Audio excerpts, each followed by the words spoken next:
Hello, noble ones. Welcome back to my channel. This is the Metatron speaking. Today I would like to talk about the difference between the Crusaders and the Templars.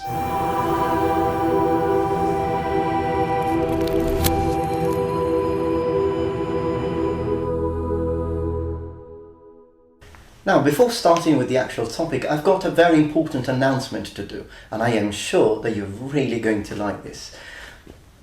A friend of mine, by her YouTube name is Jaera, has recently opened up a channel, a very interesting channel. Now, she is a singer, she performs, and believe me, she's got one of the most beautiful singing voices that I have ever heard in my life.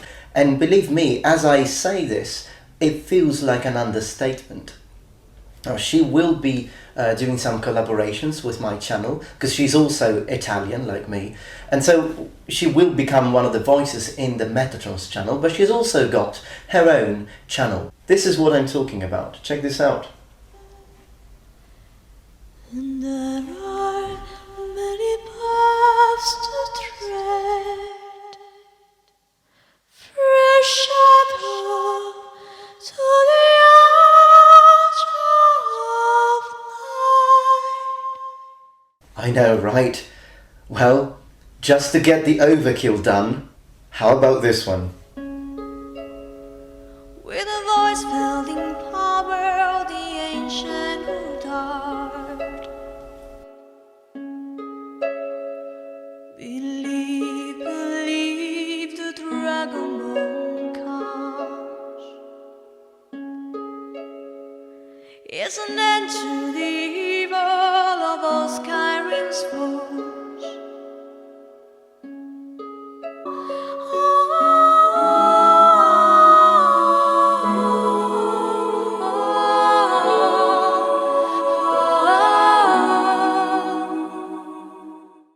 Alright, so to sum it up, she is a gamer, she's an incredible singer, and a good-looking Italian girl. And she speaks English. What are you waiting for? Just go there, subscribe to her channel. I think her channel has got around 20 to 30 subscribers. Subscribe to her channel, show her support from the Metatron's community. Alright then, but for now, let's go back to our topic. So, the Crusaders and the Templars, are they the same thing? Well, if they were the same thing, from a linguistic point of view, we should be able to say all Crusaders are Templars and all Templars are Crusaders. Now, the concept of saying all Templars are Crusaders could make sense, because yes, they did wear the cross and they did fight in some Crusades at least. But you cannot say that all Crusaders were Templars. So, from this point of view, and I will explain it and back it up historically in a moment, we can immediately see that although they are similar things, they are ultimately different. Now, first of all, to have an overall understanding of what we are talking about, we need to have a look at the dates. Now, the Templar order was founded at Jerusalem in 1118. The first official crusade began in 1096. So we can already see that when the first Crusaders started to appear, that there were no Templars.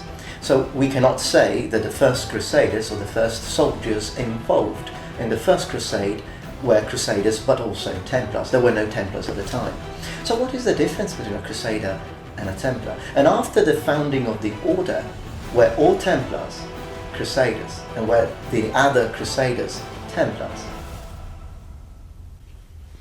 Well, one first thing that can help us understand this puzzle is to thoroughly understand what we mean when we say the term Crusader. Well, as I said, the first crusade, the first official crusade, began in 1096. It was started by Pope Urban II. But was that the actual first crusade? It wasn't. There was a crusade before the official crusade endorsed by the Catholic Church. And that's what it's called, the People's Crusade, or the Pauperes Crusade, or the Peasants' Crusade. It has many possible meanings. This was not an official crusade because it was not issued, it was not started by the Pope officially, although there are some debates on this point, whether it was still proposed by the Pope. I personally don't think so. However, it still began in the same year. The difference is that it began, roughly speaking, 6 months before the official crusade, because the official crusade began on the 15th of August, 1096. This one here began in April. Now, in 1095, the Pope and the Catholic Church was already preparing the ground for the crusade. How did they motivate the crusade? The casus belli was the fact that Muslims were controlling the Holy Land. The pilgrims could not go there, and so that was the main reason, conquering the Holy Land, which they eventually did in 1099. As a matter of fact, the first official crusade is the actual successful crusade, because many other crusades, the other 8 crusades that you had, weren't really as successful as the first one. Some weren't completely successful. It depends on which crusade we're talking about. So that was kind of the casus belli, but we do need to consider that there were some very strong political reasons and some very strong economical reasons. After the First Crusade ended in 1099 and the kingdom, the Crusader kingdom of Jerusalem, was founded after the actual Crusader forces managed to siege and conquer Jerusalem, the trade started again between the West and the East. As a matter of fact, it is because of the Crusades that the cities, the Italian medieval cities of Genova or Genoa and Venice or Venezia became so powerful from an economical point of view. Also, it was a way to stop the Islamic menace that was coming from the East and from the South. So these were the reasons why the Catholic Church began the Crusades. But what were the actual reasons why the people accepted to go on these crusades? Well, first of all, we have to consider that in the Middle Ages, people were afraid of the end, that the end was nigh, that it was coming. A lot of people thought that around that time it was the end of the world. So this whole idea of having to go and meet their creator was the perfect ground for selling indulgences, because this is what the Catholic Church promised to the Crusaders: indulgences, so remission of all their sins. So there were some very strong economical and religious reasons for undertaking a crusade. But for the People's Crusade it was a bit different. But first of all, we had an excellent orator by the name of Peter the Hermit, who was a monk, a Catholic monk, who actually started by himself without having the permission by the Holy See. So we could easily say that the bulk of the People's Army for these Crusaders was made mostly by non-combatant, and there were three main reasons why people decided to accept and go and fight for these Crusades, for these Crusades: famine, drought, and diseases. Now, probably the Catholic Church and the Holy See underestimated the importance of this event and this phenomenon, because at the end of his preaching, Peter the Hermit had gathered 40,000 people. Now, these were also Crusaders. They did stitch crosses on their clothing, and he himself said that he was the mouthpiece of Christ, and that it was his will to go to the Holy Land, to Jerusalem. That it is an actual crusade. But were they all combatant? Well, most of them weren't. We did have some low-ranking knights who were seeking for fortune, but most of the people were just commoners, and we even have children and women. And these also can be considered crusaders. So the term crusader is a very general, a very wide term.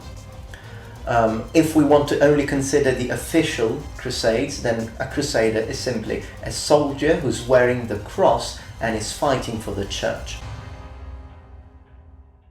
Now, the Templars. The Templars are different. As I said, in 1118, the Templar order is founded, Pauperes Commilitonis Christi, Templices Salmonici. Now, the first mission and duty of a Templar was to protect pilgrims, Christian pilgrims, coming from the West to visit the Holy Land. So that was the original purpose of the Templars. But the Templars grew very quickly, and from the poor fellow soldiers of Christ, they became one of the wealthiest knightly orders in the world.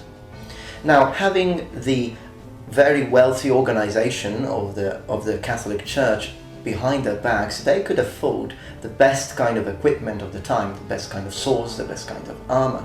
But they were also receiving very specific training, combat training. As a matter of fact, to understand what a Templar is, we can say that a Templar belongs to the Crusaders, but it's a highly trained, special elite troop. Well, a Templar had a very powerful weapon on the battlefield. He had faith.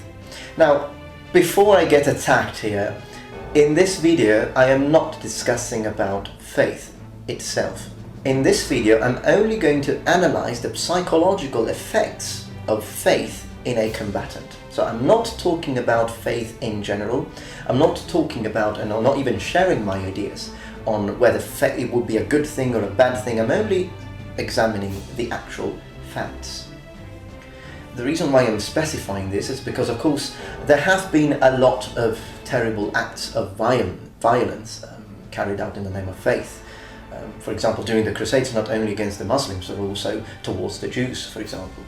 And as a result of this, quite a lot of people on the internet are rather embittered towards the medieval Catholic Church. So there is a certain level of people who are besmirched towards these acts. Now, of course I have my own opinion on this, but I'm not going to talk about this now because I'm just trying to be as unbiased as I can, because this is how you talk about history. Now, if we want to talk about the moral outrage that can come from such acts that have happened in the past, we could do that in another video, but of course we do need to keep in mind that things need to be seen in a certain perspective. But then again, anything I'm going to say about faith in this video should not be considered as a form of justification of what people did or did not do. Now, faith in a combatant. Well, it is said that the Templars believed that they had to fear no demon nor men, because their faith would provide them the armor against evil and demons, and their steel, the mail armor they were wearing, would provide them the armor and protection against men. Now, this is significant because it is said that the Templars would not break ranks. The Templars would not retreat.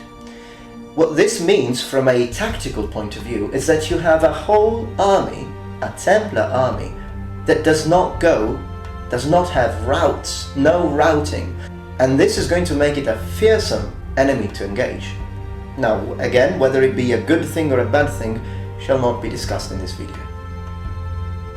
So the Templars were a religious order, and that's different from other Crusaders who were not a religious order. They were just soldiers paid by the church to carry the cross and fight for the church, but they were not a religious order. The Templars had rules, for example, chastity. They could not get married. The Templars had to pray 7 times a day. I have already said this in quite a few videos that I've made on similar topics. The Templars, differently from other knights and soldiers, the Templars had to have their hair long and also a beard to be similar to Jesus Christ. And for a Templar, a sword would also be a cross, a symbol of Christendom that he was fighting to defend, or at least hypothetically speaking. Alright, I hope that you enjoyed this video. If you did, please remember thumbs up and subscribe to my channel. Thank you very much for watching, and remember, the Metatron has spread his wings. Goodbye.